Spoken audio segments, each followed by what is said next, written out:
Welcome back to my channel, and for today's video ay narito po tayo para sa ating The Mother's Day Presentation. And I'm Clark Garcia too, at bigyan po natin ng isang masaganang palakpakan ang lahat po ng dakilang ina.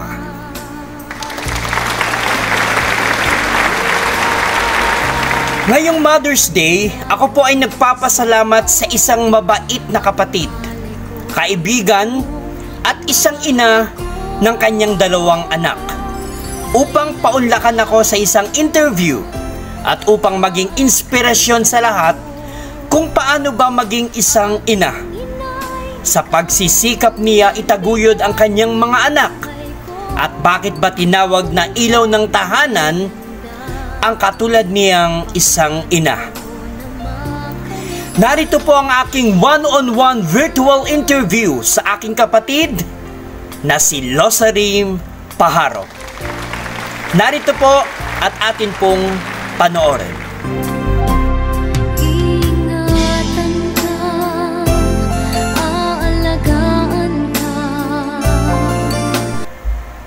Unang-una ate, maraming salamat.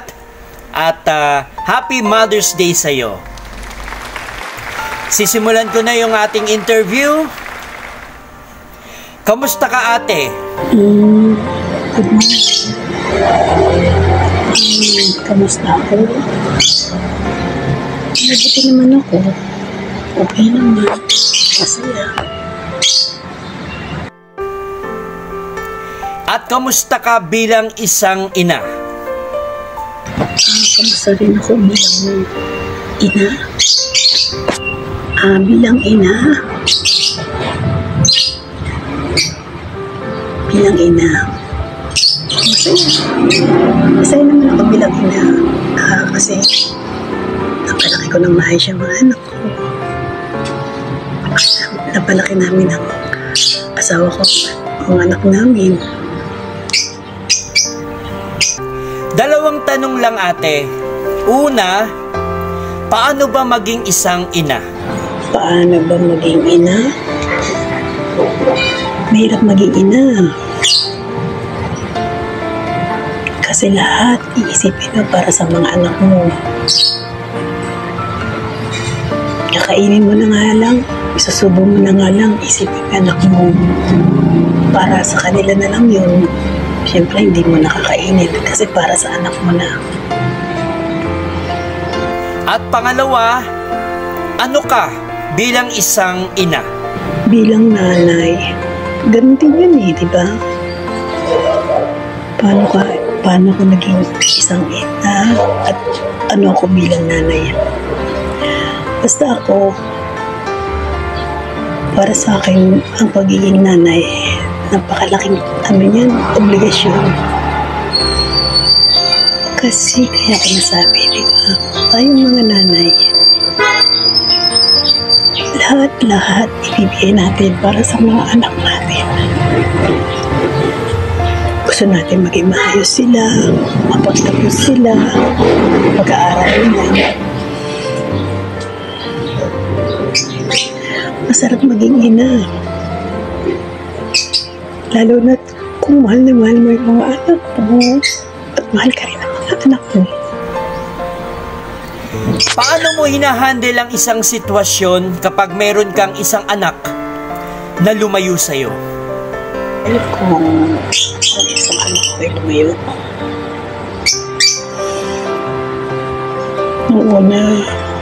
noong una mahirap. Iniisip ko na lang, nandyan lang siya sa tabi ko.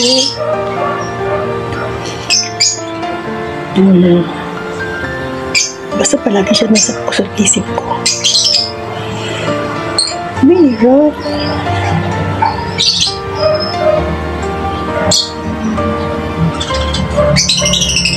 Lalo na kung binabaliwala ka na ng alas ang anak mo. Mahirap.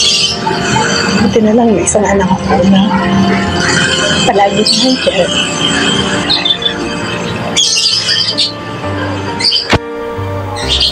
Paano mo ipinapadama sa mga anak mo ang pagmamahal mo sa kanila? Pinadarama ang pagmamahal ko sa mga anak ko.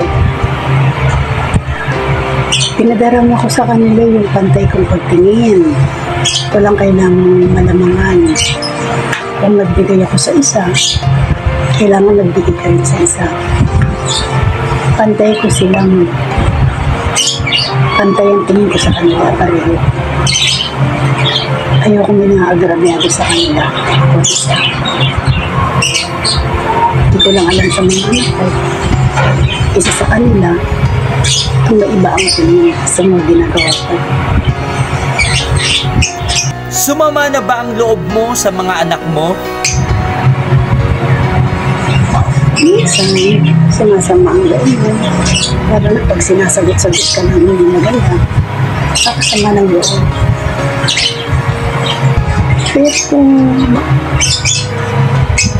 Pero kung hindi naman sila ganun, minsan talaga sumasama rin ang loob mo. Diba? Lalo na kung yung sila yung alam naman tayo mga magulang, maramdaman tayo. Yung meron lang silang isang masabi lang sila. Masama rin loob natin, pero dapat. Kaya kasi ako, cool mami ang tawag nila sa akin. Kaya parang, lang ala ko, kaibigan. Ganun. Oo, minsan sumasama rin yung loob ko. Pero minsan lang yun. 10, parang twice lang. Kapag sa pakiramdam mo nakalimutan ka na ng mga anak mo, paano mo yun kinakaya? Sa pakiramdam ko, nakakalimutan ako ng mga anak ko. Ano yung nararamdaman ko? Siyempre malungkot. Kaya lang iniisip ko na lang, may kanya-kanyang pamilya na sila. Ay, mga magulang, ako bilang ina, iniintindi ko na lang. Iniintindi ko na lang sila, siyempre, mas priority na nila ngayon yung pamilya nila kaysa sa magulang nila. Pero naiintindihan ko yun. Ano yung mga nagawa na ng mga anak mo na ikinasama ng loob mo? Ikinasama ng loob ko na ginawa ng mga anak ko. Yung totoo. Nung pinag-aaral mo sila na halos igapang mo, ipangutang mo, para lang meron silang pang-matrikula. Tapos, isang araw, malaman mo, niloko ka ng pana. Pareho sila. Pero, kinalimutan ko na lang. Kasi, oo, nagalit ako. Pinakit na sama ng loob ko. Wala na akong magawa eh. Ando na, nagawa na nila. Tsaka isa pa, kinasasama ng loob. Yung hindi ka man nakamustahin ng anak mo. Ba, kamusta ka na? Okay ba kayo dyan? Yung ganun. Yun lang. Yun sana. Yun lang. Isa lang gusto kong marinig o mabasa sa mga anak ko. Anong mga bagay na gusto mong gawin sa mga anak mo na hindi mo ito naibigay? Bagay na gusto kong gawin sa mga anak ko na hindi ko naibigay. Sa totoo lang naman, nung maliliit sila, lahat ng kaya kong ibigay, binigay ko. Pero sila, pinag-aaral ko, gusto ko mapagtapos sila. Pero sila rin naman yung gumawa ng dahilan para hindi nila matupad yung mga pangarap nila, di ba? Ang gusto ko matupad nila yung pangarap nila, mapagtapos sila. Kaya lang nga, hindi nila ginawa. Yun lang sana gusto kong mabigay. Pero sa ngayon naman, okay naman yung mga stable naman yung mga trabaho nila. Okay na rin naman yun. Message mo ate para sa mga nanay na katulad mo. Sa mga nanay na katulad ko, puputahin tumigil sa pagmamahal sa ating anak. Hanggang kaya pa po natin sila suportahan, tulungan, gawin po natin. Kasi tayo yung nanay, magulang. Tayo yung mga magulang. Kung may kailangan sila, tulungan pa rin natin sila. Huwag po tayong tumigil na mahalin sila. Kahit minsan makikalimutan ng nila tayo. Message mo ate sa mga anak mo ngayong Mother's Day. Ang message ko rin po ngayon, yung Mother's Day para sa mga anak ko. Yan ha. Andito lang sila. Okay naman kami kalimutan. Hindi naman sa anak ko. Alam ko, may mga sitwasyon hindi natin pigilan. Sana na alam mo kung sino ko. Kung ano mo na yung mga problema, galit. Kasi natin ang mga galit sa puso. Hindi nakakabuti. Mas mabuting mabuhay tayo. Ang galit sa puso. Maluwag ang pakiramdam kapag walang galit sa puso. Sa isa ng mga anak ko, sa isang anak ko, maraming salamat sa iyo. Palagi ka na dyan. Sabi ni Papa mo. Palagi ka na dyan. Pag tinawag ka namin, andyan ka na agad. Sana anak ko kang asawa. Sana matapos na kung ano mo meron sa akin. Palitan na yan. Ano matapos? Kalimutan na natin mga galit. Mayroon mamuti na may galit sa puso.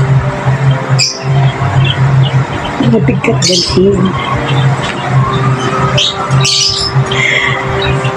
Mangyayari ko pala ang anak ko. Ito mo. Minsan nagkakamali si Mom. Pero tao lang. Pero tinanong din Mama yung pagkakamali.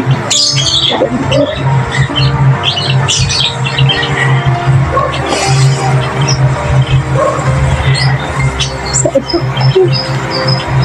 Ito mo ko siya. Siyempre, galit sa puso. Galit tayo na parang galit sa puso.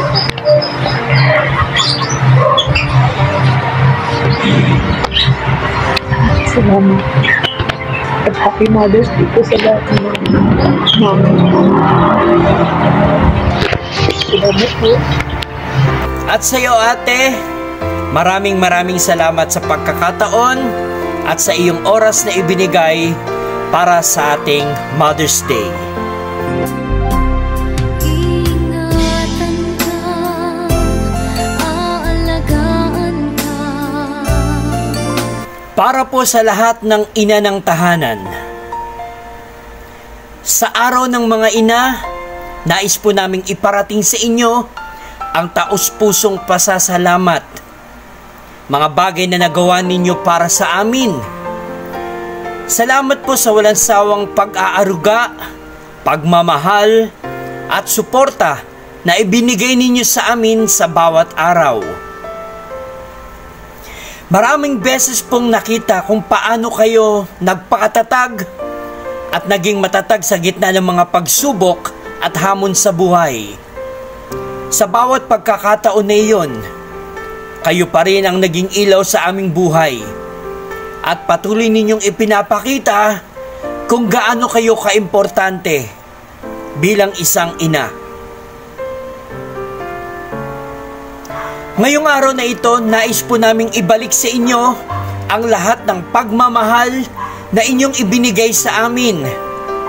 Sana po ay maramdaman ninyo kung gaano po namin kayo kamahal at kung gaano po namin kayo pinapahalagahan bilang aming ina. Maraming salamat po sa lahat ng mga bagay na ginawa ninyo para sa amin. Happy Mother's Day po sa inyo. Mahal na mahal po namin kayo. Sa buhay kong ito, tanging pangarap lang ang iyong pagmamahal ay makamtan.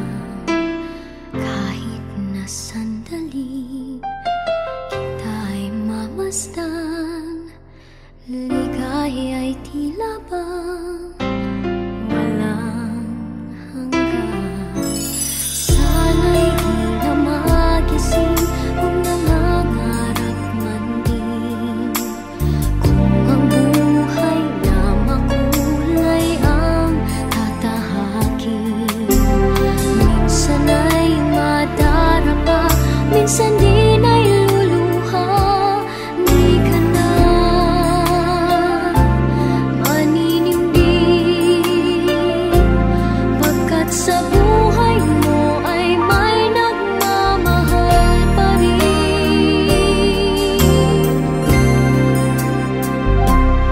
Ingatan ka, aalagaan ka,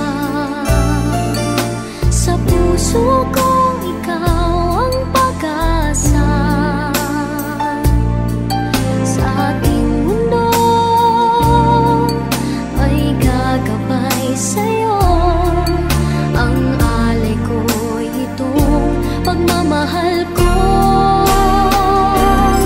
May nagmamahal, aakay sa'yo. Aking inay, ikaw ang nagbigay ng buhay ko, buhay na kay ganda. Pangarap ko na makamtan ko na.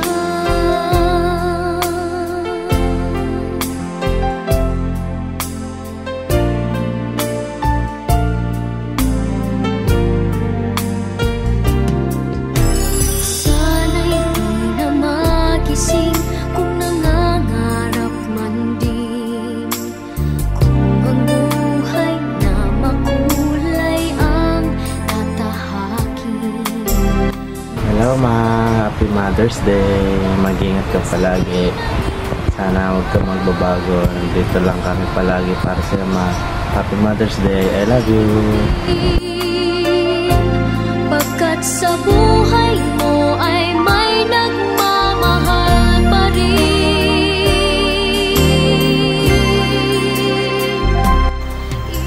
At para sa mga katulad kong isa rin pong anak, darating ang araw, mawawala ang magulang natin. Darating ang panahon na haharapin natin ang buhay ng mag-isa. Walang magpapaalala ng mga dapat at hindi natin dapat gawin. Walang magsasabi ng, anak, mali yan. Anak, mag-aral kang mabuti. Magsikap ka. Pagyamanin mo ang sarili mo. Darating ang araw ng mga salitang yan, maririnig mo na lang sa isip mo. Tanging sa alaala mo na lang, mabibigkas. Ang mga magulang natin laging nagpapaalala. Hindi dahil sa magulang sila at lagi silang tama. Marahil hinahanda ka lang nila sa panahong mag-isa mong haharapin ang mga pagsubok sa buhay. Pinapatatag ka nila at pinag-aaral upang hindi maging mangmang pagdating ng araw. Nagsisikap sila para i-provide ang mga pangangailangan mo habang hindi mo pa kayang ibigay yon sa sarili mo. Walang kapantay ang pagmamahal ng magulang natin. Maging masaya at magpasalamat. Pinalaki tayo ng maayos dahil ang magulang ay hindi kailanman nanghingi ng kapalit. Ang kaligayahan ng isang magulang ay maipakita mo lang kung gaano sila kahalaga sa iyo. At sa akin pong nanay na si Araceli Ablao, Happy Mother's Day po sa iyo, nanay, at mahal na mahal po kita. At sa lahat po ng dakilang ina sa buong mundo, ang atin pong ilaw ng tahanan, Happy Mother's Day po sa inyong lahat.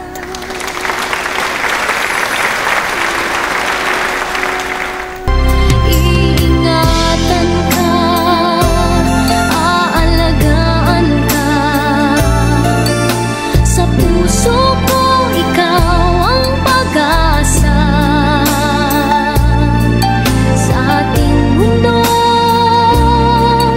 may gagabay sa'yo. Ang alay ko'y itong pagmamahal ko. May nagmamahal, aakay sa'yo. Aking inay, ikaw ang nagbigay ng buhay ko. Buhay na kay ganda. Pangarap ko na makamtan ka na.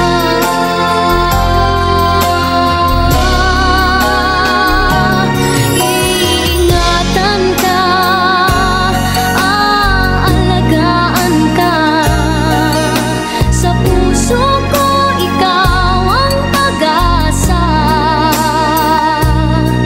Sa ating mundo, may gagabay sa'yo. Ang alay ko'y itong pagmamahal ko. May nagmamahal, aakay sa'yo. Ingatan ka, aalagaan ka. Sa puso ko, ikaw. Ang video po na ito ay mapapanood din po ninyo sa Facebook, sa Instagram, sa Threads, sa TikTok, sa Twitter, at sa YouTube, at I'm Clark Garcia too. Don't forget to subscribe, like, share, comments, and click the bell para ma-notify pa po kayo sa mga susunod pa po nating mga videos. If you have any suggestions, requests, or reactions, don't forget to write down on the comment sections. And I'm Clark Garcia too. Thank you for watching. Stay safe, stay healthy. We'll see you on our next episode. And God bless us all.